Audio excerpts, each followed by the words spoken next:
আসসালামু আলাইকুম সবাইকে। সবাই কেমন আছেন? আলহামদুলিল্লাহ আমরা সবাই ভালো আছি। পুকুরে হচ্ছে চুন দেওয়া হচ্ছে। ছোট ভাই চুন দিতেছে। ভাইয়া হাই। ছোট ভাই হচ্ছে পানিতে চুন দিচ্ছে। আর ওই যে আমার বড় ভাই হইতেছে পরিষ্কার করতেছে। মাছ আছে আর কি, ময়লাগুলা পরিষ্কার করতেছে। পুরো পানিতেই দিবি, চালাতে দেয় না।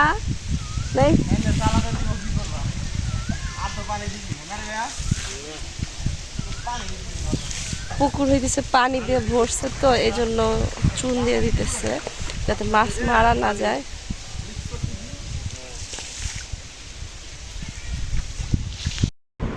পুকুরে পানি দেওয়ার একদিন পরে হচ্ছে 1 হাত করে পানি শুকাই গেছে। তারপর পানির কালার চেঞ্জ হয়ে গেছে এক রাতেই। এই জন্য হচ্ছে এখানে পাথর চুন দিচ্ছে যাতে মাছগুলো মারা না যায়। আর অনেক শ্যাওলা বেঁধে গেছে আর ময়লা জমছে অনেক।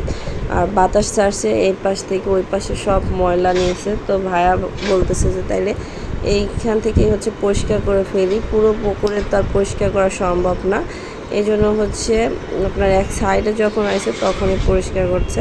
ভাইয়া খুবই অসুস্থ, তারপরও হচ্ছে এই কাজটা করতে চলে আসছে। ওকে বলা হয়েছে যে এগুলো তুই করিস না, তারপরও করতে আসে। বলতেছে যে এইখানে এভাবে যদি আমি উঠাই তাহলে আর আমাদের কষ্ট হবে না, তা না হলে পরবর্তীতে অনেক কষ্ট হবে। পুরো পুকুরে যদি এই ময়লাগুলো ছড়ায় যায়, এই জন্যই হচ্ছে ও পরিষ্কার করতেছিল। আর ছোটো ভাই হচ্ছে পুকুরে চুন দিচ্ছিল।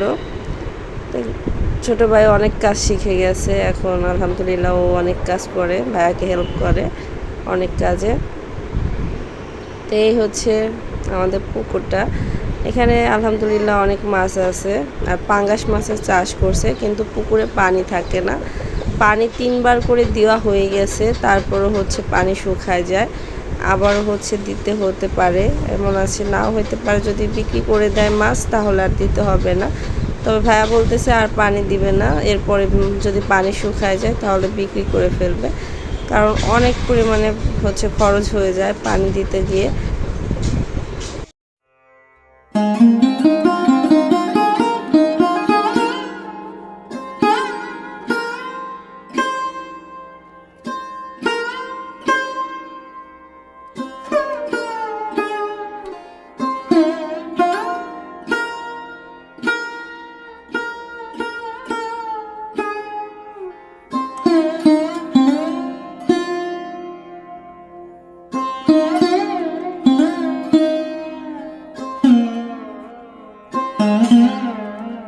Mm-hmm.